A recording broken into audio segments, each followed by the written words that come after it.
কোনো রাজনৈতিক দল বা ব্যক্তি একটি সরকারকে যখন ভুল পথে নিয়ে যাবে তখন কিন্তু অন্যান্য দলগুলো আর মানবে না।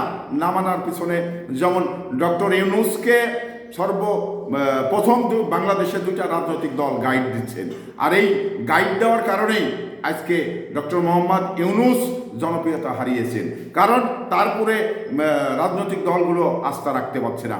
এবং মানে আমেরিকা বা ভারত যে জামাত ইসলাম বা এনসিপি, তারপরে কিন্তু মানে একেবারে জনপ্রিয়তা নেই এবং তাদের কিন্তু চাচ্ছে না, কারণ এই এনসিপি এবং আপনার জামাত ইসলাম ডক্টর মোহাম্মদ ইউনূসকে গাইড করার কারণেই আজকে কিন্তু ডক্টর মোহাম্মদ ইউনূসের যে জনপ্রিয়তা একেবারে তলানিতে চলে গেছেন, যা এই নির্বাচনকালীন আলাদা করে সরকার করতে হচ্ছে, যা রাজনৈতিক দলগুলো মানছেন না। কারণ না মানার পিছনে মানে যে কাজগুলো ডক্টর মোহাম্মদ ইউনূস করেছেন এবং বাংলাদেশে ঘটছে, এটা আসলেই মানে অস্বস্তিদায়ক, যেটা আসলে এটা চাইনি, কোনো রাজনৈতিক দল চাচ্ছে না।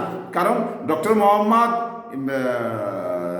জনগণের তোপেই কিন্তু হাসিনা পালিয়ে যাওয়ার পরে কিন্তু ডক্টর মোহাম্মদ ইউনূসকে ক্ষমতায় নিয়েছিল, নিয়ে আসার পরে মানে একটি বা দুইটি দলের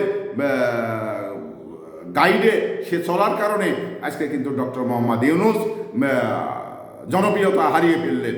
তো এই কারণেই আমেরিকা, ভারত বা অন্যান্য যে